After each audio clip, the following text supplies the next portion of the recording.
ప్రభునందు ప్రియమైనటువంటి మేల్కొల్పు ప్రార్థన వీక్షకులందరికీ కూడా ఉదయకాల శుభములు ఆశీర్వాదములు తెలియజేస్తూ మేము ముందుకు వస్తున్నా. మరి ప్రభువులో ఆత్మీయంగా బలపరచబడుతున్నటువంటి జనాంగమ్మ, ఈ ఉదయమున మరి ఏమి ఆశించి ప్రభు సన్నిధికి వచ్చి ఉన్నా, ఏమి ఆశించి ఈ మాటలు వినాలని ఆశపడుతున్నాం, ఏమి ఆశించి ఈ యొక్క దేవుని యొక్క వాక్యము కొరకే మనం చెవియొగ్గుతూ ఉన్నాం. ఒకసారి పరిశీలన చేసుకోవాలి. ఒక్కొక్కరికి ఒక్కొక్క విధమైనటువంటి ఆశ ఉంటుంది. ఇంకొకరికి ఒక రకమైన ఆలోచన, మరొకరికి మరొకమైనటువంటి ఆలోచన ఉంటుంది.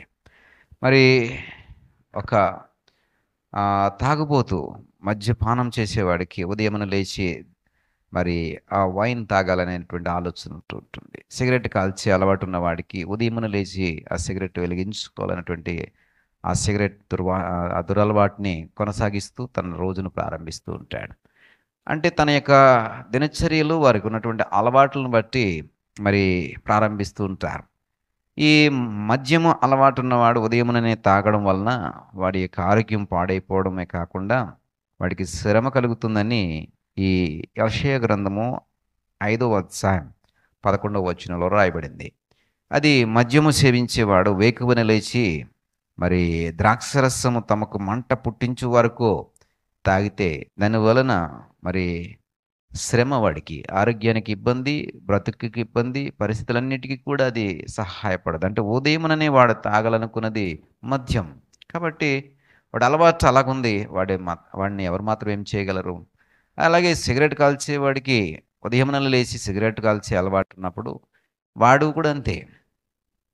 తన యొక్క ఆరోగ్యాన్ని పాడు చేసుకుంటున్నాడు. తన యొక్క ఇన్నర్ మరి లోపల ఉన్నటువంటి శరీర స్థితి అంతటిని కూడా పాడు చేసుకుంటూ ఉన్నాడు.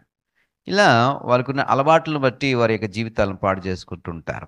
మరి క్రైస్తవుడు అయిన మనము ఏ అలవాటును కలిగి ఉండాలి అంటే ఉదయముననే దేవుని యొక్క వాక్యమును వెతికేటువంటి అలవాటు కలిగి ఉండాలి. వెతుకుడి మీకు దొరుకుతుంది అని చెప్పబడుతుంది. ఉదయముననే వెతుకు, మధ్యాహ్నం కూడా వెతుకు, సాయంత్రం కూడా వెతుకు. ఎప్పుడూ వెతికేటటువంటి అనుభవాన్ని కలిగి ఉండు. మరి ఆయన దొరుకుతుందని సెలవిచ్చినప్పుడు తప్పక దొరుకుతుంది కదా. కాబట్టి ఉదయమున వెతకడం ప్రారంభించు. నీకు ఏమి కావాలనుకుంటున్నావో దాన్ని వెతుకు. నువ్వు ఏమి పొందాలనుకుంటున్నావో దాని కొరకు వెతుకు. నీ బిడ్డలు ఏమవ్వాలనుకుంటున్నారో దాని కొరకు వెతుకు. నీ కుటుంబం ఎలా ఉండాలనుకుంటున్నావో దాని కొరకు వెతుకు. ప్రియ సహోదరుడా, సహోదరి, ఎలా జీవించాలనుకుంటున్నావో దాని కొరకు వెతుకు. ఎదిగితే దానికి తగ్గట్టుగానే జీవితం తయారు చేయబడుతుంది. దానికి తగ్గట్టుగానే జీవితం మలచబడుతుంది. దానికి తగ్గట్టుగానే జీవితము మరి ఏమి నువ్వు ప్రయాస కలిగి ఉంటావు, ప్రయాస తగినట్టుగానే జీవితం ఉంటుంది. కాబట్టి ప్రియ సహోదరుడా, మద్యం తాగితే మద్యం అలవాటు ఉన్నవాడి జీవితం ఎలాగుంటుందో, సిగరెట్ తాగితే సిగరెట్ అలవాటు ఉన్నవాడికి వాడి జీవితం ఎలాగుంటుందో, అలాగే ఉదయమునని దేవుని సన్నిధిలో దేవునికి వాక్యమును వెతికే అలవాటు ఉన్న వారికి ఆ జీవితం ఎలాగుంటుందో వ్యత్యాసము మనకిట్టే తెలుస్తుంది. ఆ వ్యత్యాసము బహుస్పష్టంగా కనబడుతుంది. నీవు ఉదయముననే దేవుని యొక్క వాక్యము ద్వారా, మీ మేల్కొల్పు ప్రార్థన ద్వారా ఈ యొక్క జీవితాన్ని ప్రారంభించు. గొప్ప కార్యాలు, గొప్ప సంగతులు నీ జీవితంలో ఆశ్చర్యకరమైనటువంటి రీతిలో నువ్వు చూడగలుగుతావు. నీ కొరకు నేను ప్రార్థన చేస్తాను. ప్రభా, నాకు సహాయం దయచేయి. ఇదిగోనైనా ఉదయముననే నిన్ను వెతికే కృప మాకు దయచేయి. ఇదిగో ప్రభా, మా అలవాట్లలో నన్ను మా ప్రారంభ దినచర్యలు నేను వెతికే వారంగా మేము ఉండాలి. మా ప్రారంభ దినచర్యల్లో మిమ్మల్ని వెతికే అనుభవాన్ని మేము కలిగి ఉండాలి.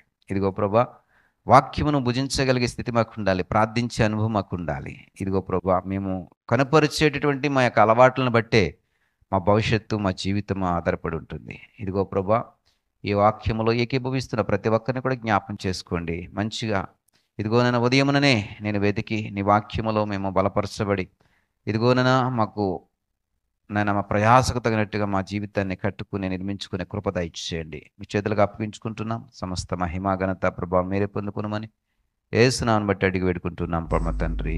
ఆమేన్.